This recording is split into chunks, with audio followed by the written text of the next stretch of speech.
भूखी चिड़िया की कहानी। ये कहानी टीकू चिड़िया और उसके परिवार की है, जिसे एक भली महिला रोजाना खाना दिया करती थी। उस महिला की मृत्यु के बाद टीकू और उसके परिवार को खाने के लिए दर दर भटकना पड़ा। पूरे परिवार की खोज के बाद जो खाना जमा होता वो उनको कम पड़ता। टीकू चिड़िया को यह एहसास हुआ कि कुछ क्षण भर की सुविधा के लिए हम भूल जाते हैं कि हमें अपनी चीजों के लिए खुद ही हाथ पैर मारना होता है। कोई यदि सहायता कर भी दे तो उस पर ही आश्रित नहीं होना चाहिए, क्योंकि जिस दिन किसी कारण हमें उस व्यक्ति से मदद मिलना बंद हो जाती है उस समय हम खुद को मजबूर और कमजोर महसूस करने लगते हैं। इसलिए सिर्फ अपनी क्षमता पर ही भरोसा करना चाहिए।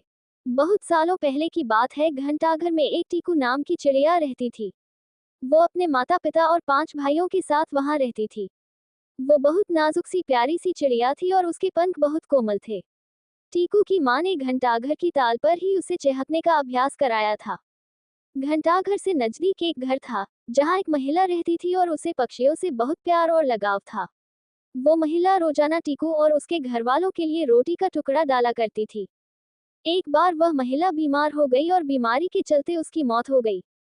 महिला के इस दुनिया से चले जाने से टीकू और उसका परिवार भूखा रहने लगा, क्योंकि उसका पूरा परिवार खाने के लिए उस महिला पर ही निर्भर था। अब ना तो टीकू के परिवार के पास खुद कुछ खाने को था, ना ही वे खुद अपने लिए खाना ढूंढ पाते थे। दिन पर दिन भूख से टीकू के परिवार की हालत खराब होने लगी। टीकू के पिता ने कीड़ों का शिकार करने का फैसला किया और बहुत मुश्किलों से उन्हें 3 कीड़े मिले, लेकिन इतने बड़े परिवार के लिए ये खाना बहुत कम था। खाने की तलाश में टीकू, उसके भाई और माँ भी जगह जगह खाने की खोज में निकल पड़े।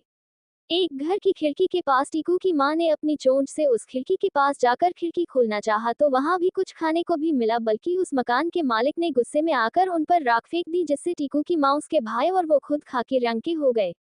दूसरी ओर टीकू के पिता को खाने की खोज करते करते एक ऐसी जगह मिलती है जहां अधिक संख्या में कीड़े थे। पिता खुश थे, क्योंकि अब उनके कई दिनों के खाने का प्रबंध हो गया था। वो खाना लेकर बहुत उत्साह के साथ घर पहुंचा तो देखता है कि उसके घर पर कोई भी मौजूद नहीं है। ये देखकर वो बहुत परेशान हो उठा कि आखिर सब गए कहाँ। जब टीकू चिड़िया अपनी माँ और भाइयों के साथ घर वापस लौटी तो टीकू के पिता अपने परिवार के ही लोगों को नहीं पहचान पाए और टीकू के लाख समझाने के बाद भी वो नहीं माने और गुस्से में उन्हें वहां से निकल जाने के लिए कहा। टीकू चिड़िया कहती रह गई कि हमारे ऊपर किसी ने राख फेंक दी, इसलिए आप हमें नहीं पहचान पा रहे, पर उसके पिता ने उनकी एक ना सुनी। पिता को समझा समझा कर अब सब निराश हो चुके थे और हार मान चुके थे, लेकिन टीकू चिड़िया ने हार नहीं मानी। वो अपनी माँ और भाइयों को तालाब लेकर गई और सबसे पानी में जाकर नहाने के लिए कहा, जिससे उनके शरीर पर लगी राख साफ हो गई और सब अपने पहले रूप में वापस आ गए।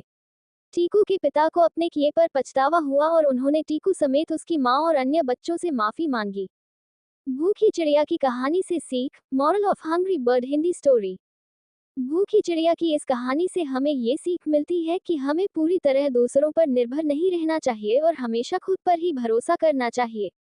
भूखी चिड़िया की कहानी का कहानी प्रकार। Story type of hungry bird Hindi story. भूखी चिड़िया की कहानी एक पंचतंत्र की कहानी है और इससे एक अच्छी प्रेरणा मिलती है। 1.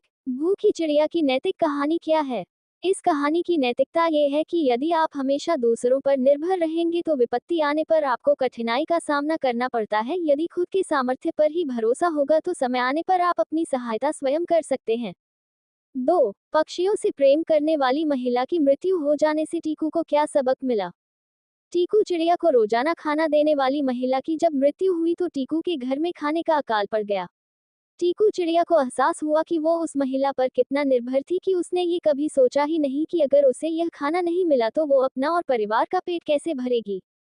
इस कहानी का तात्पर्य यह है कि कोई आपके लिए कुछ करता है तो आप खुद को उसके भरोसे पूरी तरह न छोड़ दें, क्योंकि जिस दिन वो व्यक्ति आपके जीवन से गया आप खुद को असहाय महसूस करने लगते हैं।